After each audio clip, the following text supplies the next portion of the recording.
What is going on, YouTube? Welcome back to my channel, Austin Davis. In today's video, I'm going to be talking about the 3 things that I'm doing to prepare for the 2024 pressure washing season. And if you guys are brand new to my channel, my name's Austin Davis. Obviously, I've been posting videos on YouTube for the last 2 years, and I've been in this pressure washing business going on my 5th year this year.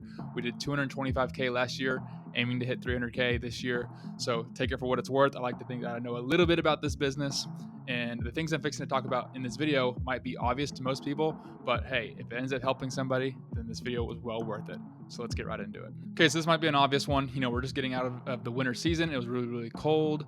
And we're fixing to start to back up everything as far as, getting into the actual swing of things, okay? Because springtime is money-making time. So equipment readiness. I want to make sure that all my equipment is ready to go. So that means oil changes in both machines. That means getting all new couplings and quick connects, over the season and over the fall, when we're working it really, really hard. All these little quick connects, these stainless steel quick connects, sometimes they get all rusty. The ones connected to the high pressure reels, the ones connected to the gun, the ones connected to the hoses, even the soft wash pumps and whatnot. So all these little fittings, $5-10, maybe $12 fittings, going in and replacing all of those, spending about $100 or $150 going in and replacing all my quick connects will do me a good deal in the field, not having to worry about all these kind of rusty quick connects and whatnot. Having an extra 100 to 200 foot of high pressure line. So I'm going through all my equipment, taking an inventory of what exactly am I missing, what have I used, and going in and replenishing that.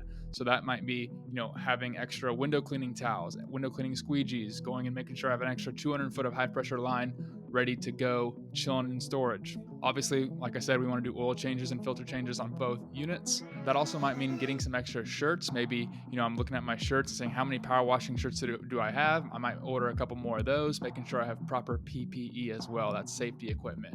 Making sure I have extra goggles, gloves, masks ready to go when I need it. So I think it's super beneficial, if it's a Sunday like today, going through your whole truck, cleaning it out, taking an inventory of what exactly that you have and what exactly that you don't have, replacing the stuff that you need, fixing the stuff that you need to fix, and that way you are prepared for when it hits the fan come March. Number 2, I am reaching out to all my old customers. So I'm going through all last year's business, and they're going to be, they're going to get a couple things from me. One, they're going to get a ringless voicemail saying something along the lines of, hey, it is springtime coming up.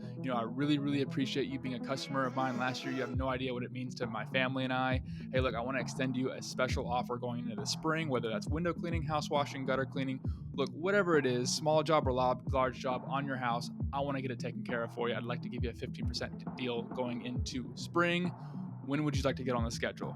I'm sending a voicemail, a ringless voicemail, such as, that. You can rearrange the words however you like.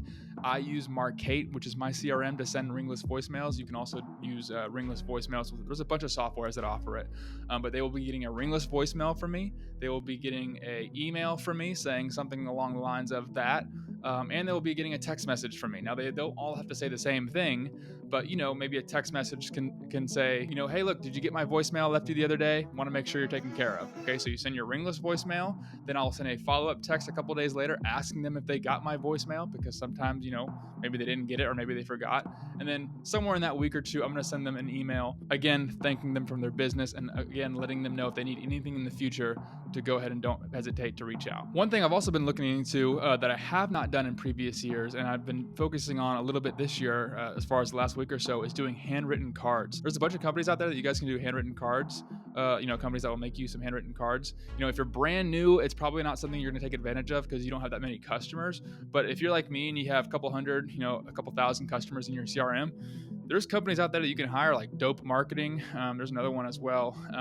You pay about $1 or $2 per card, and there's like an actual machine that will handwrite your thank you card. So I'm thinking about doing a handwritten card that says something like, hey, look, again, kind of like my ringless voicemail. Hey, really appreciate you being a customer of ours last year. I don't take that for granted. If there's anything that you need going into this spring season, don't hesitate to reach out. And again, my family and I can't thank you enough for your business. And I might sign it and then maybe include a picture of me and my dog and my work truck, something along that. Just builds brand, builds the relationship. And again, we're going to be at the top of our customers' mind come spring. That's what it's all about. Number 3, I am following up with all my old commercial estimates. Now, what exactly does that mean? Because of course I follow up with my estimates, commercial, residential. But if you guys have been doing this for a long time, you'll notice that as you get commercial calls coming in, they're not like residential where they're like ready to go right then and there, because sometimes they're bidding it for, their budget for next year, or maybe they're bidding it to just to, solve a conversation that they're having between managers and upper level management. And it's not something that's going to be done for, a long time. So a lot of people, what they do is they get caught in like, oh man, I got a big commercial estimate and I'm ready to go. But, a lot of times with commercial, you might not see that job as far as, the wheels actually going down the road for maybe a month or two, a couple months, or hell, it might even be next year. That happens to me all the time. And I know last year I did some following up with some of my commercial estimates that I did, that previous year, and I ended up getting a couple of them just by following up. So I'm going to go through all my commercial estimates of last year, which are a lot. And, maybe it's apartment complexes, maybe it's office buildings, saying, hey, look, I did you an estimate about 6-7 months ago. I know you told me that you weren't really ready. It was just something you were getting an idea for the budget for this coming year. I would love an opportunity to get you an updated bid. Now, me personally, I like saying that, hey, look, I want an opportunity to give you a new bid, because that actually might trigger something in their minds. Because, hey, look, if you giving them a new bid and it was going to take a couple $100 off, or maybe it's $1,000 off, if the difference between you landing a big commercial bid is the difference between $500 and $1,000 off your previous estimate, would you guys, entertain that? I think I would. Like if it was a $10,000 bid that I sent last year and I didn't get it back, and we were only $500 to $1,000 away, and it was only that much of a difference that it took to actually get the job in the first place, would you update your estimate? Because I know I probably would. I bid a lot of commercial estimates last year, and looking at it this year, you kind of have to look at what's getting accepted and what's not. Maybe look at your pricing a little bit, because you just might be pricing yourself a little bit out of the industry. So I think it's super, super important going back and following up with all your old commercial estimates, seeing how they're doing, maybe giving them a call, shooting them an email, shooting them a text. Call is definitely better, just going through your whole line and calling them up. Hey, where are we at? Did you get this solved? Were you able to find someone for the cleaning? Hey, if not, hey, I would love the opportunity to get you an updated bid. Is that something that you'd be interested in? And you just might be very well surprised what ends up happening with that, because this might be something that a lot of these commercial buildings are thinking of first start of 2024. They're looking at all their old bids. Maybe they can't find your bids for whatever reason. Maybe they lost it, or maybe all those bids that they got last year were just too expensive, and here comes you going to save the day with an updated bid that you can kind of think of, and maybe see if you can squander your numbers a little bit and see if you can send them something a little bit more attractive. And if that's the difference between you getting the job and getting paid and getting the relationship, hey, that's why we're all in business, okay? If you guys enjoyed this video, make sure you go down and hit the like button, okay? And if you guys are wanting to learn more about this pressure washing business, okay, I put together a 6-figure pressure washing program, which is an A to Z blueprint on how to get started in your business and get it to a 6-figure run rate. Covers everything from starting the business, LLC, equipment, talking to customers, getting customers, and follow up, and all the good sales skills that you're going to need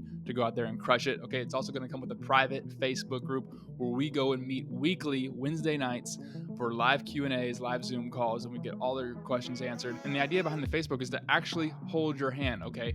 You guys will have access to my phone number, so you guys can do weekly or daily, one-on-one coaching. Okay, my idea is to help you guys get started in this business and get to where you guys can get off the ground and have something you guys can actually rely on. So if you guys are looking to get started in the business, make sure you get the first link in the description. You guys can get the program there, and I appreciate you guys watching my videos. We'll see you on the next one. Peace.